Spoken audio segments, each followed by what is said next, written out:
Hello everyone and welcome to Joys It Flies. My name's Cassidy and I deal with the sewing side of this channel.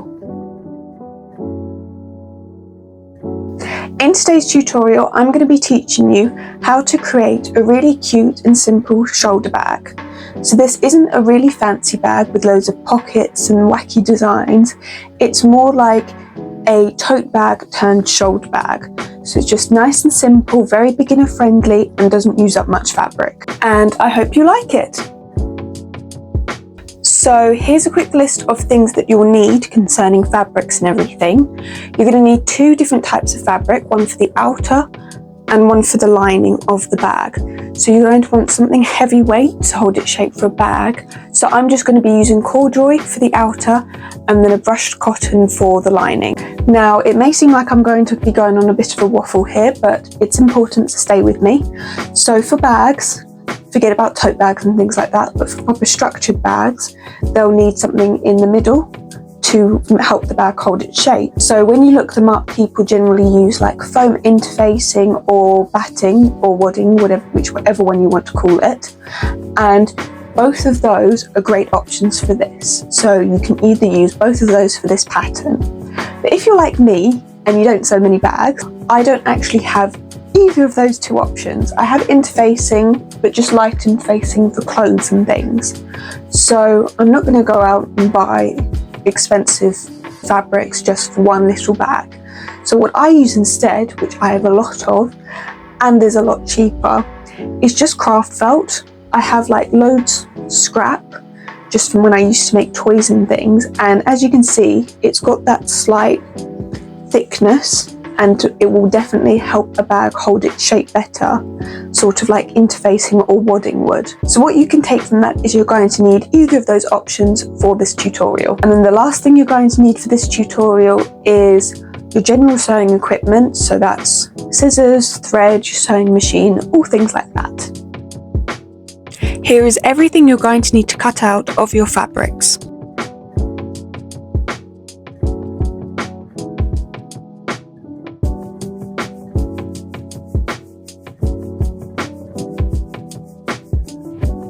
So the first thing to do is take one of your main outer pieces and in both bottom corners mark a 2-inch square and then cut out those squares.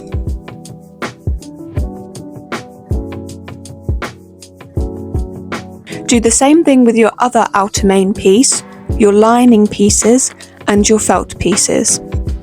Then place your felt piece on the wrong side of your outer piece and baste them together down the sides and the bottom. Place your two outer main pieces right sides together, pin them together and then sew down the two sides and the bottom. Now we've got the fiddly bit, so open up one of your corners and match the two seams right sides together and pin them together. Make sure you're getting all four fabrics and they don't get tangled up. Then you're going to want to sew it closed and repeat with the other side. Trim any excess fabrics to stop the seam being so bulky and clip the corners. Then sew your two lining pieces in the exact same way, but this time you can turn it right sides out.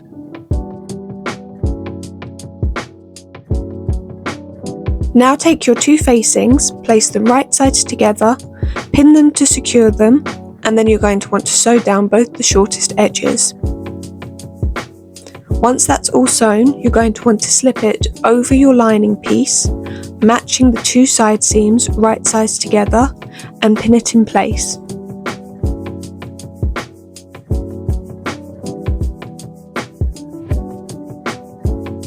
Then sew them together.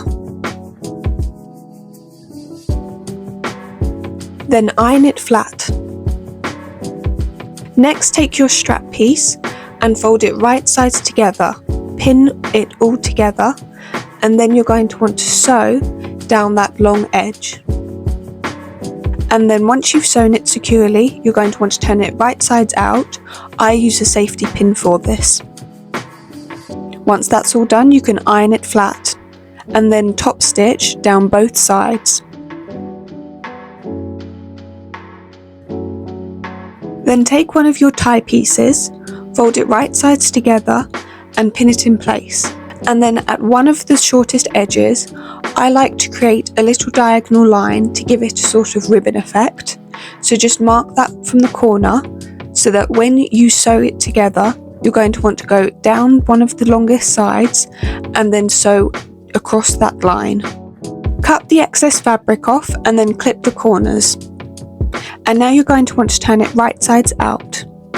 Make sure you poke all of the corners out, but don't use scissors like me. I was just being lazy and couldn't find a knitting needle.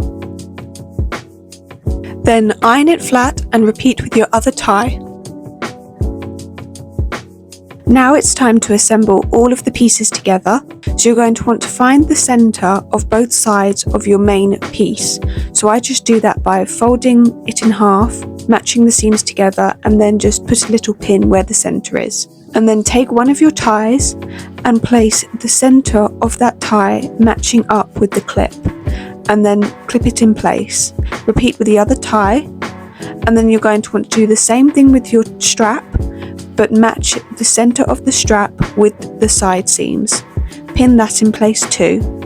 Make sure that when you pin the other side, you don't twist the strap up. Then take your lining piece, place it inside the outer piece, and match the two side seams right sides together. Then continue pinning all of the way around. Make sure you don't lose any of the straps or ties and that you're pinning those as well. Now you're going to want to sew around the entire thing, but leave about a 3-inch gap in one of the sides. Once that's done, use that hole to turn it right sides out.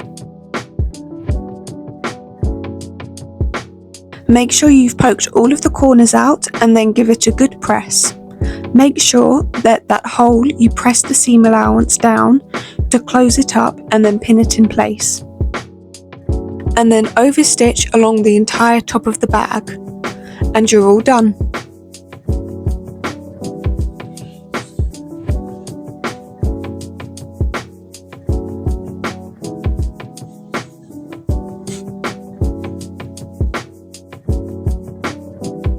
And that's all there is for today. I hope you enjoyed this tutorial, and if there was anything that you're a bit unsure of in the pattern, please feel free to ask them in the comments and I'll do my best to answer them. And of course, I know you hear it all the time, but it would be a great help if you could like this video and subscribe to the channel. It's your way of helping us to grow and give you more videos every single week. And that's all we have for today, and I'll see you next time.